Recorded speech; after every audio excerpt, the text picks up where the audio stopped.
All right, good afternoon. All right, today we're going to talk about the Civil Rights Movement. By a show of hands, who has heard of the Civil Rights Movement before? It's about the only person that heard about the Civil Rights Movement before? Dominique, what have you heard about the Civil Rights Movement?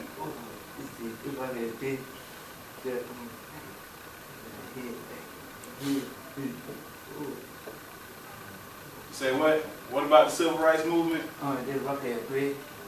They walked on the bridge? Yeah. Okay, all right. Joy, what you know about the Civil Rights Movement? Black people, because the police had to stop them from walking the bridge. The police stopped the black people from walking across the bridge? Yes. Okay, so Bobby, what you know about the Civil Rights Movement?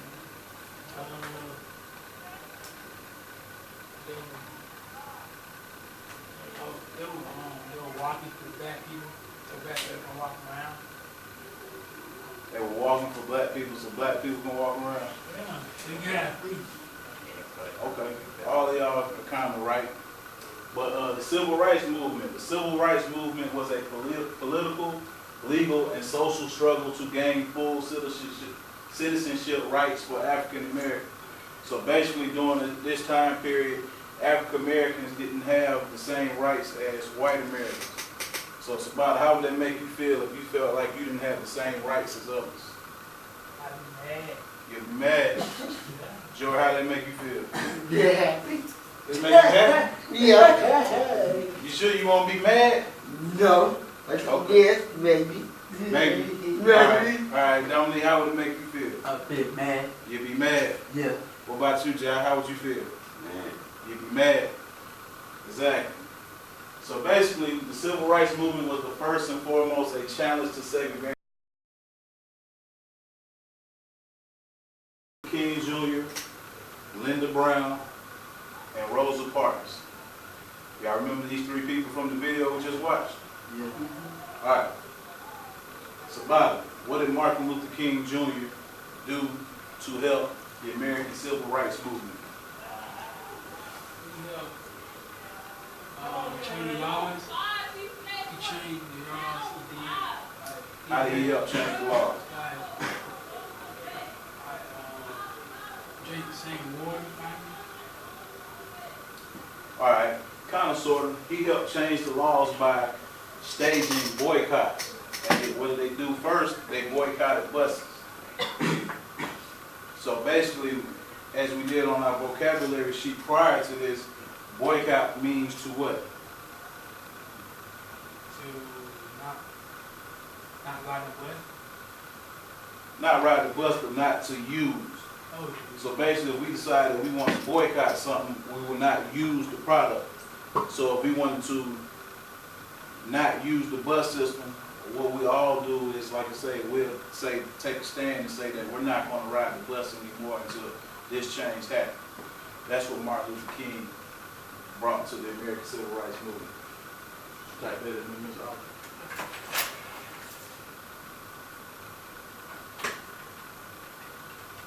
So we're going to write what Ms. Oliver is writing in the box right there, and you're going to put that in that space right there below. You see that, Josh? You're going to write that on that first line right there. Right there and right there.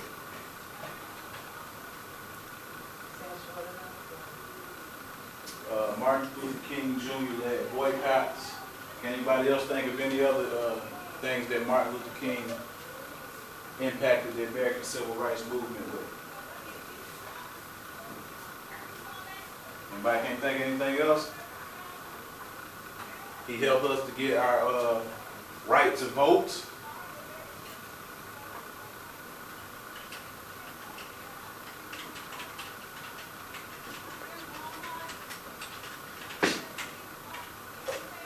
See that?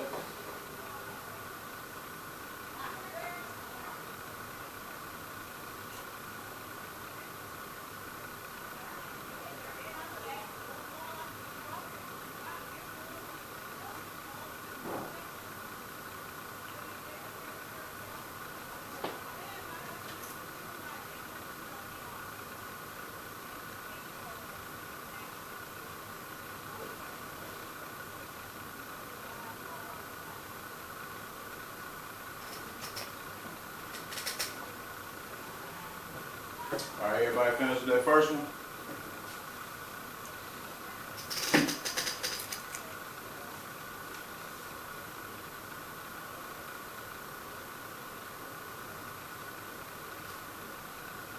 Anybody else think of anything else that Martin Luther King contributed to the civil rights movement?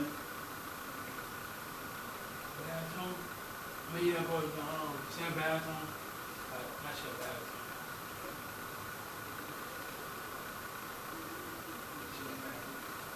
So what you're trying to say is that he helped end segregation. Yeah. Okay, that's right. He helped end segregation. That's one more thing that you can write on your organizer.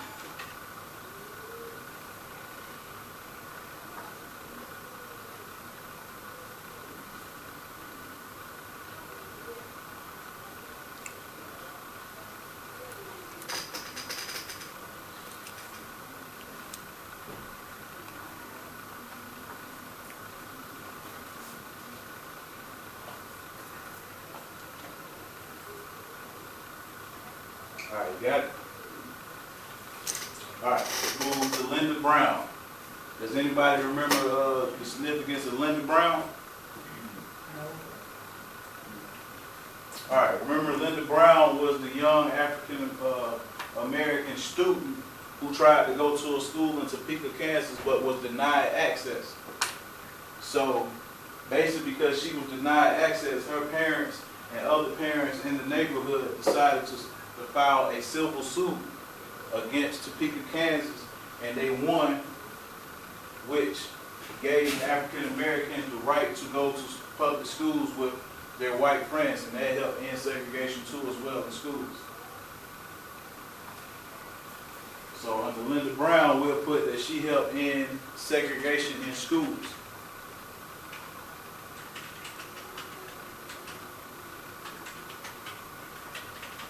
Right here, on that line there.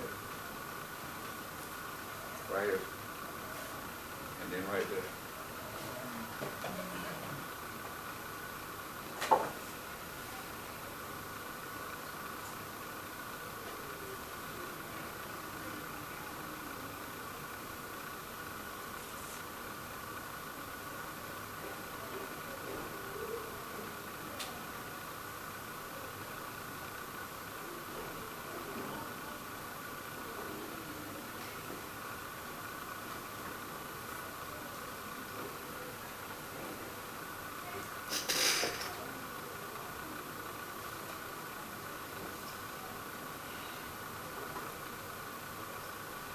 All right, is there anything else that we could add to Linda Brown?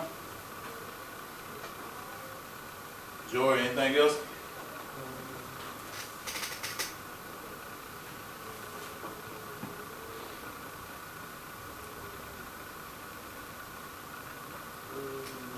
That's okay. Like I said, that's pretty much the main one. She was spearheaded to help end segregation in the schools by being denied. Like I say, they came and got a lawsuit and sued. All right, last one, Rosa Parks. Who can tell me about Rosa Parks? Joy, tell me about Rosa Parks. She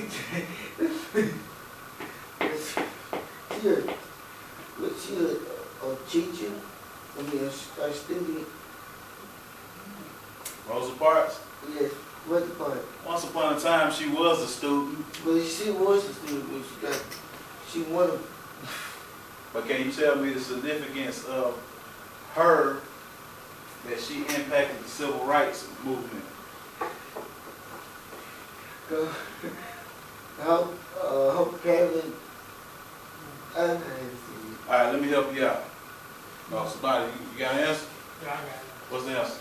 Down like, so she was sitting like in the front. So it was in the front. So Sitting in front of what?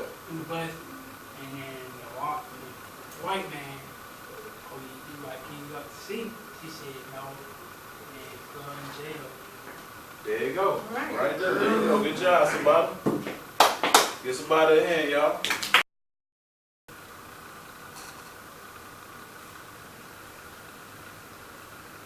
There you go.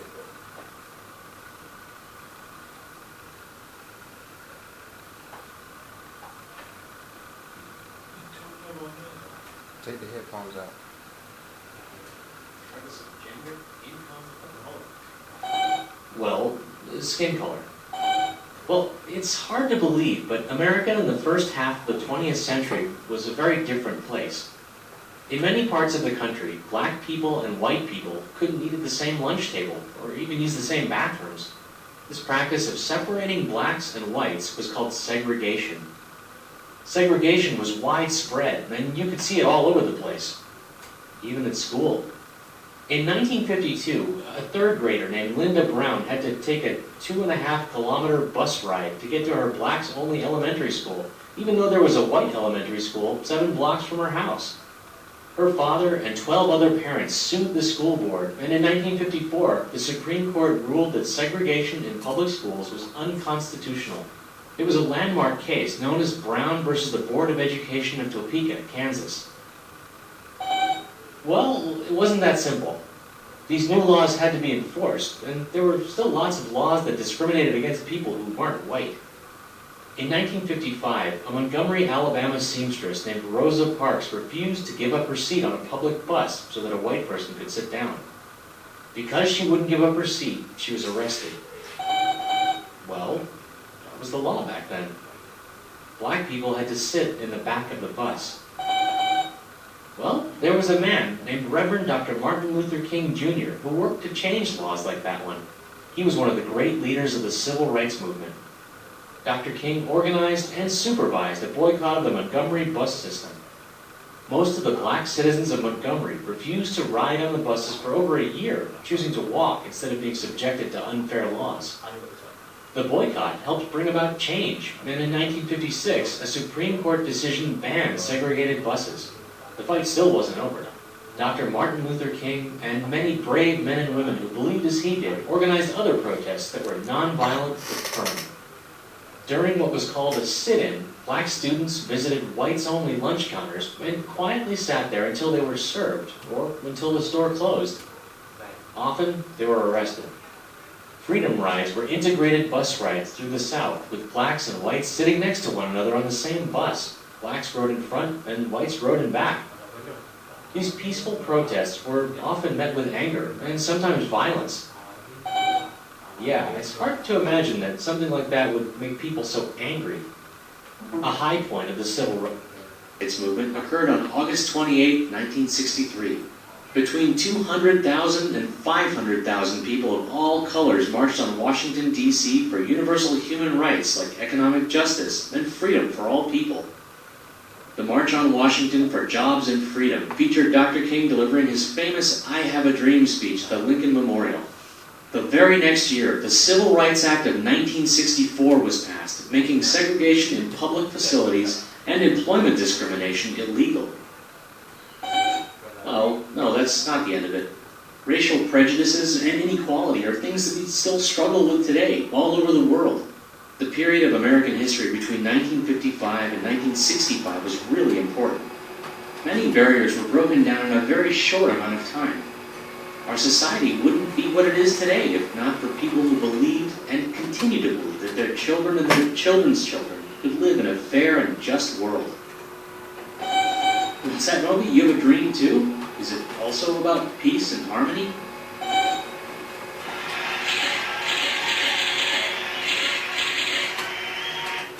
Huh. I guess not. Alright, so as you see in this video, it gave you a glimpse of, like I say, how tough the times were back then. Like I say, that means that you couldn't ride the same buses as, people that weren't the same color. You couldn't go to the same churches, the same restaurants. But in that time, like I say, you had some pioneers that stepped in the way, and they were able to, like I say, help knock down some of these injustices that happened to some of us. So right now, based off the video that we just watched, we're going to do these graphic organizers, and basically what I need you to do is to write down an important fact that each pioneer on this sheet did to help create civil rights for all of us today.